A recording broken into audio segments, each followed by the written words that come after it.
Hello, I'm Trista with Polite Paws, and I'm going to talk to you today about marker training or clicker training and explain to you what that concept is. Karen Pryor originally developed marker training as a way to teach, marine mammals how to do new behaviors. So marker training, also called clicker training, is a very concise way to communicate with our dogs and train them to do a new behavior. When we ask our dogs to do a new behavior, often they don't know what we want. So we're going to use luring or capturing to get that behavior from them. But then we're going to communicate with them with a very distinct verbal, visual, or vocal marker, indicating to them that they did the behavior we want. And it's very, very important in marker training that our timing is good. So at the moment our dog does the desired behavior, we're either going to use a verbal marker, most people use yes or good, or we're going to use a auditory marker like a click, or we're going to use a visual sit, or we're going to use a visual marker maybe for a deaf dog, a hearing impaired dog, like this pen light I have made.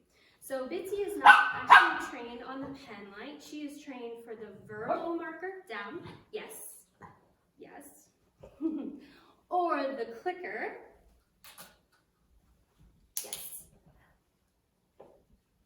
And so that's how I communicate with my dogs that they've done the behavior that I ask. It can be a very, very quick and effective way to teach our dogs new behaviors. So like I mentioned, timing is everything. So if I ask Bitzy for a D-O-W-N-Q, I can't say it or she'll do it, and then she barks and I'm late in my timing, I might accidentally teach her to do an undesirable behavior. So you have to practice sometimes to get your timing just right, or maybe choose the marker that works best for you. So if you're not very good with hand-eye coordination, I don't recommend using a clicker. If you're really good at video games and that's just in your wheelhouse, then go ahead and use the clicker. It's going to be actually probably the most effective technique for you, because the more consistent we can be in our communication with our dogs, the faster they're going to learn. This is why a marker is so powerful, because when our dog does a behavior we like, we often use the words good girl or good job, yay Bitzy, whatever. There's all kinds of things we can say or do to try to communicate with our dog that they did the right behavior. But by using the marker, it's very clear and very concise and very consistent. So if we use the clicker, for example, and I ask her for it down, I'm going to click the moment she's in the down position, and then I follow it with a treat. So by clicking, it gives me a couple of seconds to get that treat out to communicate with her that yes, she did the right thing. She did the behavior that I asked. So if you're good with hand-eye, you can just use the click. Or if this isn't really your cup of tea, you're not very coordinated maybe by nature, then you can use the verbal marker. Bark.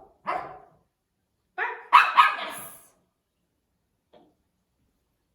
Or another example. It's growl.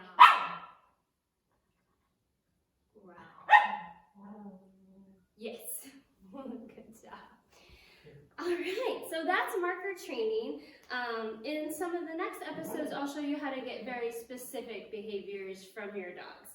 So again, we'll watch Bitzy do a touch cue. Yes. And that's it. Oh, and make sure that you always follow your marker up with a treat or something that your dog likes. So the mark in itself is not powerful at all. You must teach the dog that that mark means that a treat or a reinforcement is happening. So, yes, she knows she's going to get a treat for doing that behavior I asked. Roll over.